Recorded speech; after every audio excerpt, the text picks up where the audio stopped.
Well, I'm following my company and myself. And So you went on to Google, right? You just Google.com, it's really very simple. Google.com/alerts or something like that. It's Ought to get you there. alerts.google.com, and you basically say what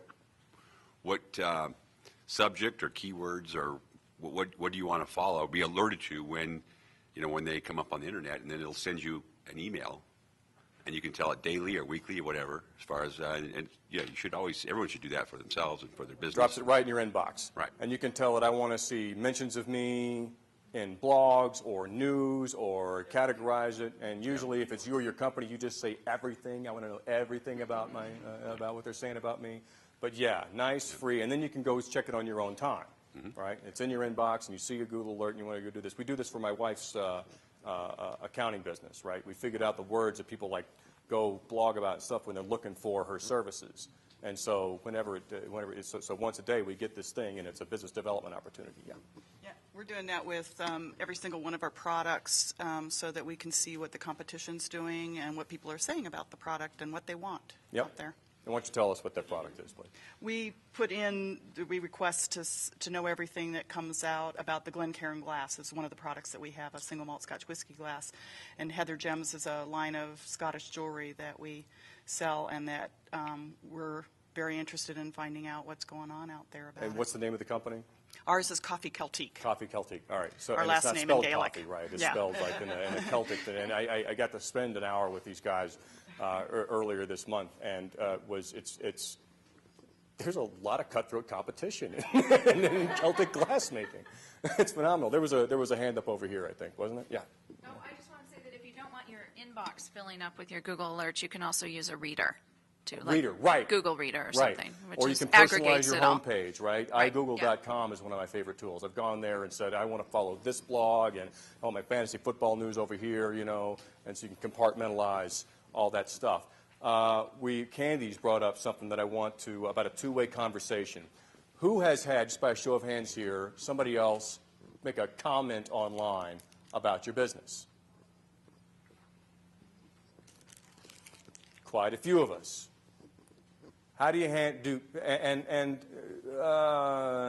see your hands again so I can figure out somebody to call.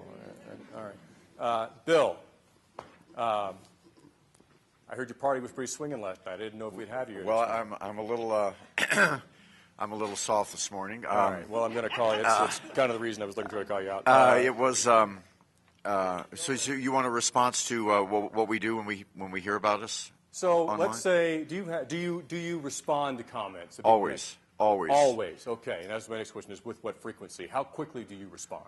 We try to do it as quickly as we can. Sometimes within Bill minutes. is GQ Barber Lounge. All right. Yes. And how do you describe your business? Personal branding for men. Personal branding for men. Yes. Okay. Do I look good up here, Bill? I'm sorry? Do I look good today? You look awesome. I'm a GQ customer. So yeah, Yes, you are. Yes, you I are. waited. I waited for the clearance. But do you have someone whose job it is to monitor that? Full time. Full time. So we have someone listening pretty much 12 hours a day. Okay. And Andrea responds generally within an hour. She's got Facebook and Twitter up all the time. Do you have a system by which you respond to positive comments? Positive and negative, yes. Okay. And how do you, and how do you, here's the easy question. How do you respond to positive comments? Well, we thank them, and we try to make it about them, and we try to just let them know that we really appreciate their interest. And whatever it is they said, it's not canned, so it's highly personalized. We want them to know that we know who they are. We know it's you, Mike, and so we try to let you and everyone else know that we know you when we respond to you. How do you do that? We personalize it with something that we know about you in the comment. Do you go back into your CRM database and look and see what it is about what you know about this customer, and then? If we have to, but generally we know who you are. Okay, all right, but you've got the ability, all right. You've got data, all right, to support you, all right. Yeah. Well, it's not just me that goes on in comments, okay? Yeah, you're. Yeah.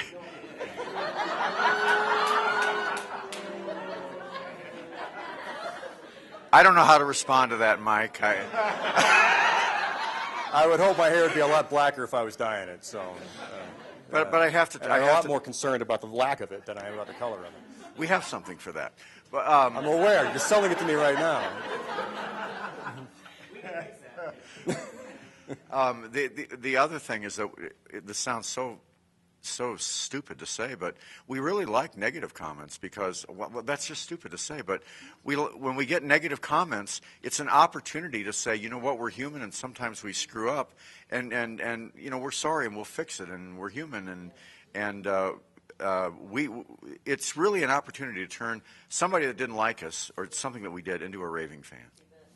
Excellent feedback there. All right, and that's where I was going to go next, is how do you respond to a negative comment online? Right? Because we do run into small businesses usually, all right, but not just that. Of people who say, we have a relationship with Swingle, and we do a ton of stuff for Swingle Laundry and Landscape Care. That relationship started when they walked into our office 2 years ago and said, we got 2 negative comments on Yelp, what do we do about it?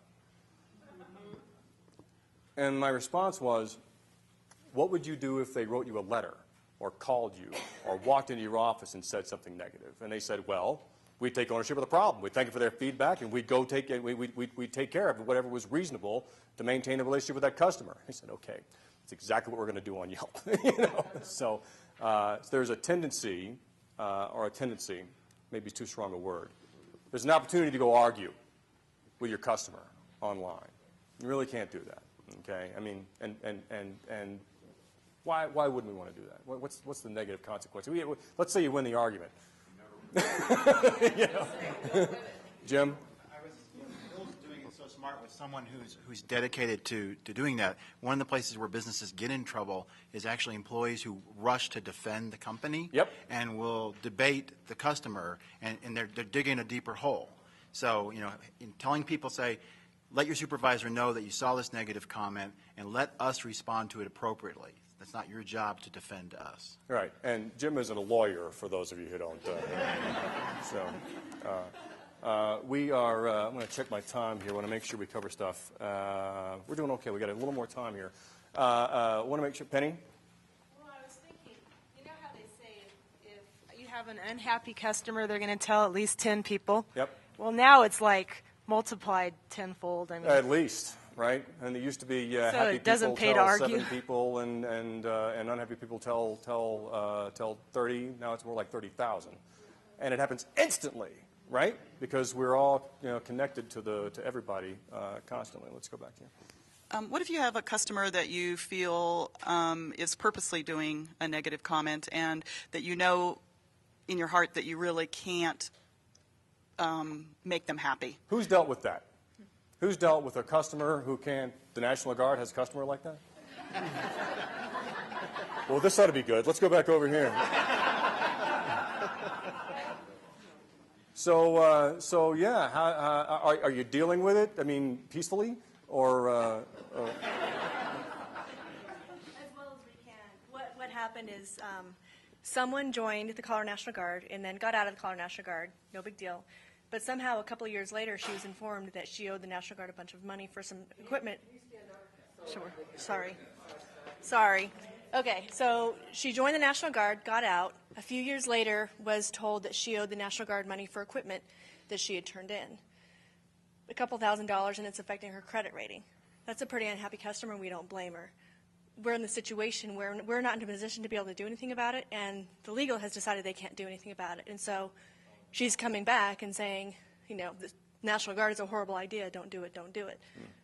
Fortunately, we don't have that many people engaged right now. But if we did, that could be a PR nightmare. It's out there forever now, Exactly. right? I mean, Exactly. these things don't go away. Now they're out there. Whatever's out there is there for everybody to see forever. Yeah. So even if we're a delayed response, we need to respond, right? Exactly. All right. Now, this is a case where I like what Bill had to say. What we coach people is thank you, right? Positive or negative, thank you is the first thing, right, for letting us know and for engaging in this. So that's a toughie. But I'll tell you, who else has an example about how they've dealt with it? Anybody have a customer who's just got an axe to grind and isn't going away, and there's no real opportunity for resolution? I got another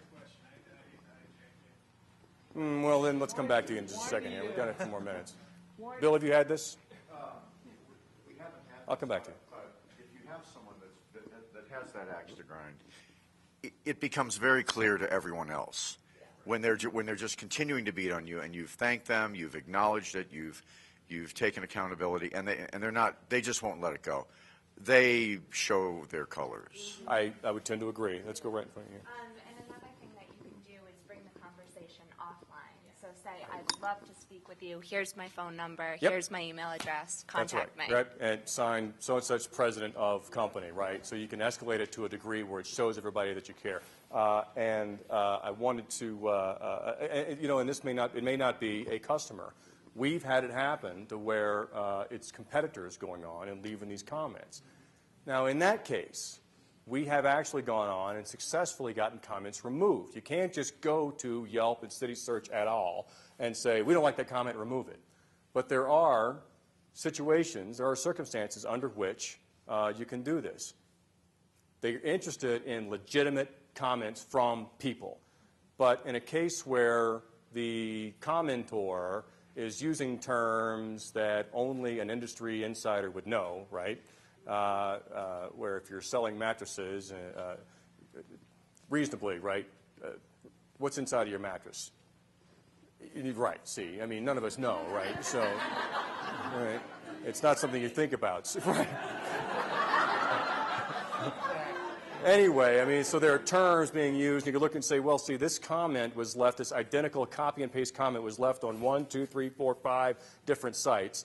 It is the only comment that this person has left on any of these sites, all right? And you can bring that to their attention. You got at least a 50% shot of actually not having to deal with that because it's a no-win, right? I mean, that's a situation where you're dealing with a competitor. Their motives are not pure and honest. They don't want resolution.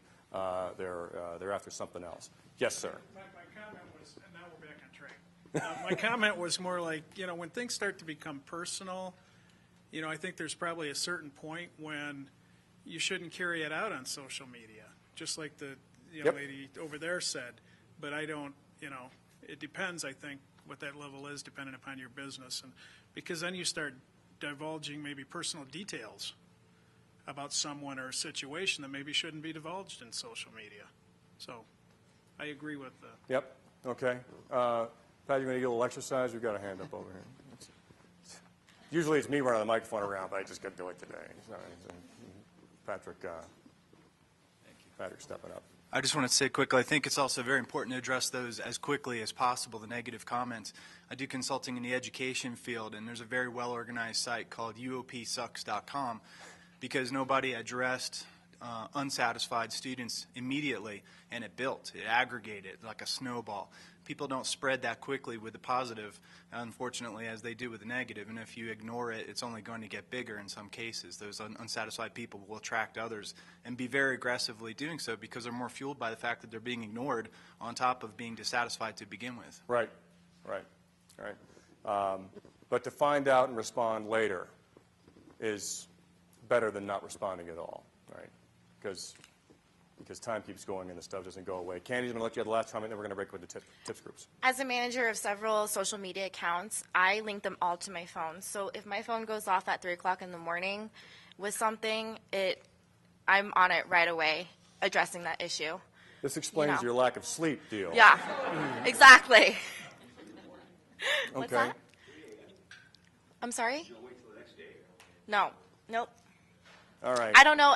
It might be a personality thing. I have to be on it right away. But I think that's the PR pro in me. I'm older than Candy's, so my deal is about setting expectations, right? I mean, like with any of your clients, it's got to be this way with social media. My take on it is, sorry about that deal, we have limited bandwidth, all right?